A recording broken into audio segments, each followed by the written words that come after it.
नमस्कार, मैं राजेंद्र गोस्वामी, हजारिया टाइम्स में आप सभी का स्वागत है। आइए डालते हैं आज की क्या है। मैं राजेंद्र गोस्वामी, आप देख रहे हैं हजारिया टाइम्स की शुरुआत सबसे पहले आज राष्ट्रीय खेल दिवस से करते हैं। झांसी में प्रदेश के मुखिया योगी आदित्यनाथ ने दी दस्तक। आज प्रदेश के मुखिया योगी आदित्यनाथ झांसी में मौजूद रहे, प्रदेश के लिए कई योजनाओं की घोषणा की। तो वहीं आज की बात करें तो आज के दिन 1905 में हॉकी के जादूगर ध्यानचंद का जन्म हुआ था।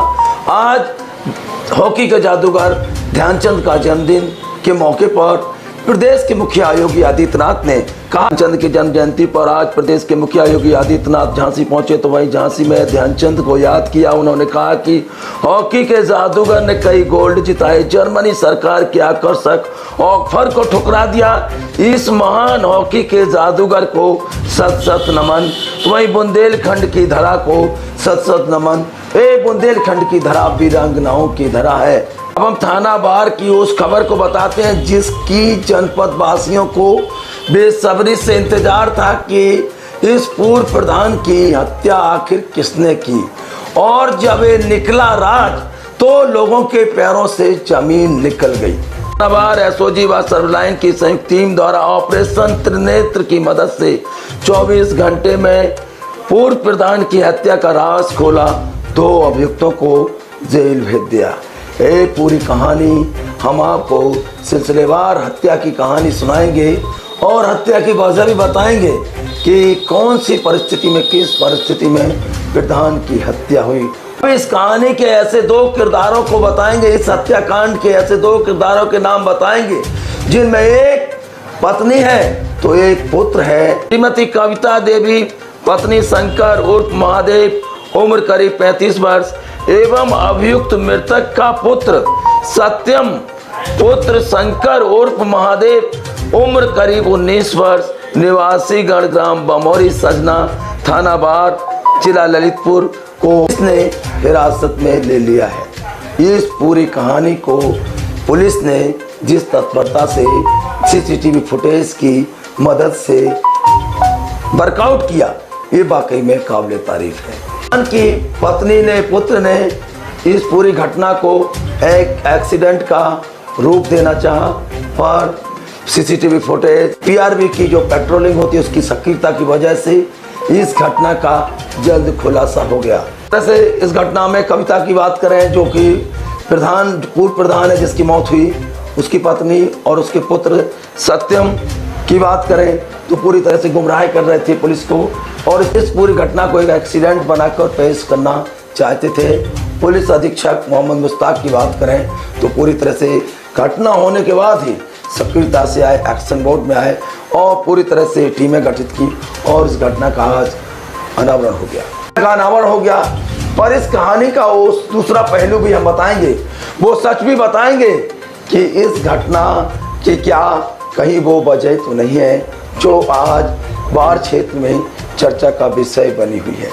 पति के बीच में 2 महिलाओं की मौजूदगी, पति पत्नी और वो, इस कहानी का जो शीर्षक, हम इस कहानी को इस ओर भी दिखाने की कोशिश करेंगे और इस पूरी घटना को सिलसिलेवार तरीके से बताएंगे। जो घटना पुलिस ने पूरी तरह से घटना का खुलासा कर दिया है, इस बात से इनकार नहीं किया जा सकता। अपराधी दबोच लिए गए हैं और अपराधी भी कौन है? पुत्र ने, पत्नी ने अपने पति की हत्या कर दी। पुत्र ने किस परिस्थिति में अपने पिता की हत्या की, इस बात को भी हम बताएंगे। इस प्रश्न का जवाब भी हम ढूंढने की कोशिश करेंगे। सिलसिलेवार तरीके से कहानी पर चलते हैं कि जिस तरह से चाहे हम कविता की बात करें या मृतक प्रधान उसके पति की बात करें तो जैसी चर्चा का विषय है ये हम बिल्कुल नहीं करते, ये पुख्ता है, पर इसके संबंध कहीं ना कहीं बबीना में एक महिला से होने की बात कही जा रही है और इस बात को लेकर घर में अक्सर विवाद होता था। वहीं कोई भी पत्नी ये बर्दाश्त नहीं करती कि उसके पति की दूसरी एक और बीवी हो, इससे को लेकर कहीं ना कहीं विवाद होता था। घटना की शुरुआत हुई वहीं लड़वारी स्टैंड से। कविता का पूर्व प्रधान जो मृतक पति व उसका पुत्र लड़वारी स्टैंड से एक बोलेरो कार से रवाना हुए। रास्ते में कहासुनी हुई और कहाँ सुनी इतनी बढ़ गई कि मारपीट में बदल गई। उस समय क्या परिस्थिति रही, उस समय कोई वहाँ पर इन तीनों के अलावा मौजूद नहीं था। जैसी जानकारी मिल रही है जैसी जानकारी मिली है कि इस जो पति पत्नी और वो की हमने कहानी बताई, उसको लेकर विवाद छिड़ा। वहीं बेटे की मौजूदगी थी, बेटे के सामने बड़ा असमंजस था। वहीं कहीं ना कहीं जो मृतक है उसने अपनी पति पर वार किया, उसको मारने की कोशिश की। वहीं पत्नी ने, जैसी जानकारी मिल रही है कि वहीं बेटे ने विरोध किया और पत्नी और बेटे ने मिलकर अपने पति का खून कर दिया, गला दबा दिया और वह मौत के घाट उतर गया। ये पूरी घटना, ये पूरी सिलसिलेवार तरीके से हमने आपको बताई कि जिस तरह से एक गाड़ी में घटित हुई, बोलेरो गाड़ी में घटित हुई ये हत्याकांड घटित हुआ, वहीं पर विवाद हुआ और वहीं पर हाथापाई हुई और ऐसी परिस्थिति बनी कि कहीं ना कहीं पत्नी और बेटे को अपने पिता को मानना पड़ा। किस परिस्थिति में मानना पड़ा ये तो जांच का विषय है, आगे सामने क्या आता है ये बात सामने आएगी।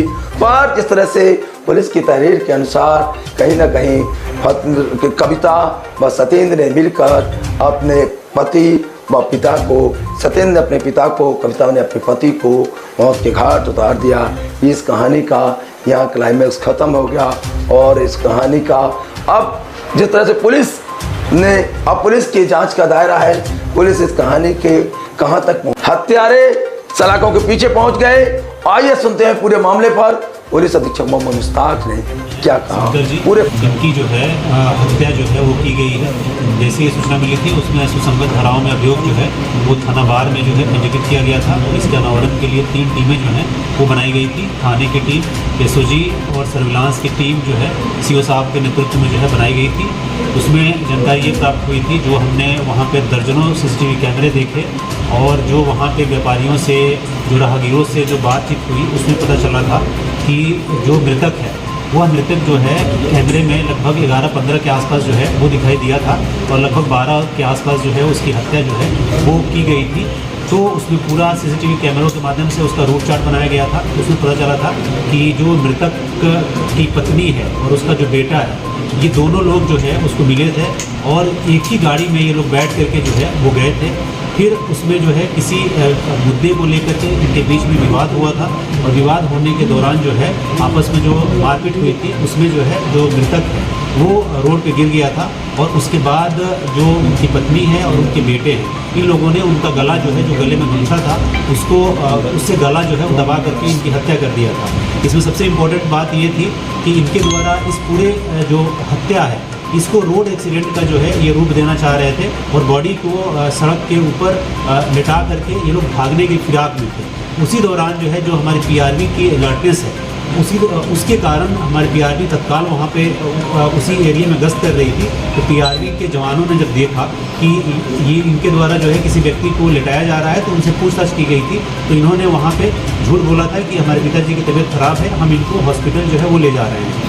तो इस तरीके से ये लोग गुमराह जो पुलिस को करना चाह रहे थे, लेकिन इसमें जो कैमरों की मदद से और लोगों से इससे जो जानकारी प्राप्त हुई और पीआरबी की सतर्कता की वजह से इस पूरे जो मामला है इसका अनावरण किया गया और इसमें इन दोनों आरोपियों को, जिनका नाम जो है एक कविता है जो कि पत्नी है और उनका बेटा जो है वो सत्यम है, इनको अरेस्ट करके इनको जेल जो है वो भेजा जा रहा है।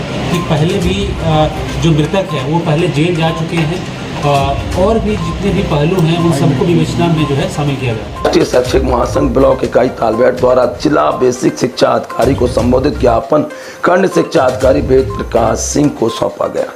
कहा गया कि ब्लॉक संसाधन केंद्र में लगाई गई शिक्षकों की समस्त अस्थायी ड्यूटियों को हटाया जाए। आधार कार्ड में बनाने में ऑपरेटर अनुदेशक को वेरीफायर कार्यालय सहायक को बनाया जाए। विद्यालयों के निरीक्षक सकारात्मक होना चाहिए। शिक्षकों को बीएलओ न बनाया जाए। बच्चों के अभिभावकों के खातों में धनराशि हस्तांतरण में केवल शिक्षकों को दोषी न बनाया जाए।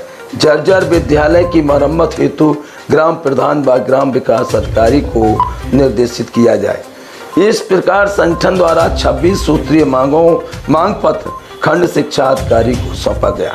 ज्ञापन देते समय देशभक्त चतुर्वेदी, वीरेंद्र कुमार रजक, दशरथ सिंह वर्मा, मनोज कुमार पस्तौर, बांके बिहारी मिश्रा, पवन कुमार श्रीवास, चतुर्वेदी, धर्मेंद्र गंगेले, आकाश झा, विकास ताम्रकार, चंद्र प्रकाश शर्मा, अनुराग तिवारी, शैलेंद्र मोहन गुप्ता, विजय कुमार, राजेंद्र रजक आदि अनेक शिक्षक उपस्थित रहे। तालबेट पुलिस ने दबोचे 2 वारंटी।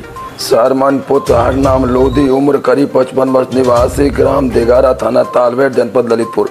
आसाराम उर्फ रामू पुत्र हरनाम, उम्र करीब 36 वर्ष, निवासी ग्राम देगारा, थाना तालबेट, जनपद ललितपुर। इन दोनों वारंटियों को तालबेट पुलिस ने दबोच लिया।